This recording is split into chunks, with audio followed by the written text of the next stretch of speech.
The American Space Agency, NASA, is teaming up with a military research agency to develop a nuclear rocket designed to fly astronauts to Mars.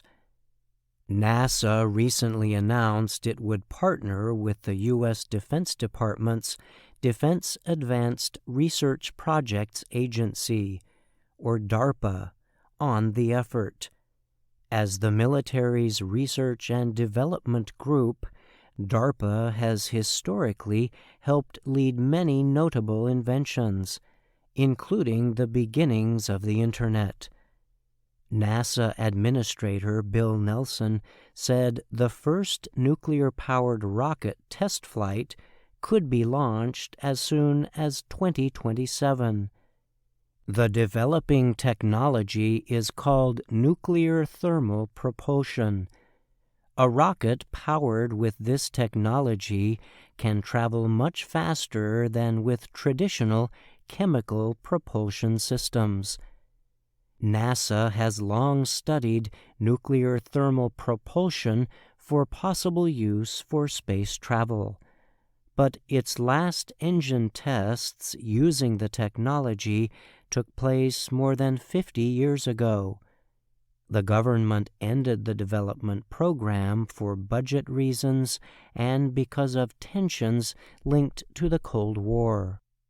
NASA has said with nuclear thermal propulsion, a trip to Mars could be completed in 3 to 4 months. This compares to about 7 months with chemical propulsion. Building nuclear-powered rockets would permit more crewed trips and improve the safety of astronauts, the space agency says. Shorter trips would also require less equipment and other supplies. Reducing travel times will be an important part of NASA's future plans. It expects to increase the number of crewed flights as it seeks to send humans back to the Moon by the mid-2020s and later to Mars. Nelson said in a statement, "With the help of this new technology, astronauts could journey to and from deep space faster than ever, a major capability to prepare for crewed missions to Mars."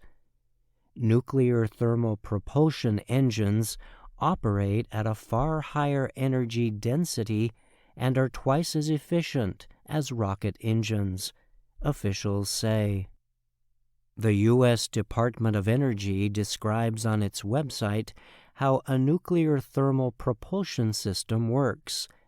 It needs a radioactive material like uranium and another element, such as hydrogen, in liquid form. This forms a propellant that is forced through the central part of a nuclear reactor. This causes uranium atoms to break apart inside the reactor and release heat. The heat turns the propellant into gas, which expands through an opening to produce thrust. This kind of energy reaction, called fission, is necessary to create the extremely high temperatures needed to push heavy spacecraft during far trips. DARPA and the U.S. Department of Energy have already been jointly developing a nuclear thermal propulsion system to be used during a demonstration test flight. In 2021, DARPA awarded money to contractors General Atomics, Lockheed Martin, and Blue Origin to study designs of nuclear reactors and spacecraft. Tabitha Dodson oversees DARPA's efforts on the test program. She told Reuters news agency that by March, the agency is expected to choose a company to build the nuclear spacecraft for the 2027 demonstration. NASA said it plans to continue studying and developing modern space nuclear technologies for other areas of the space program. This includes plans to put nuclear reactor power systems on the Moon and later Mars to support future human space activities. I'm Brian Lynn.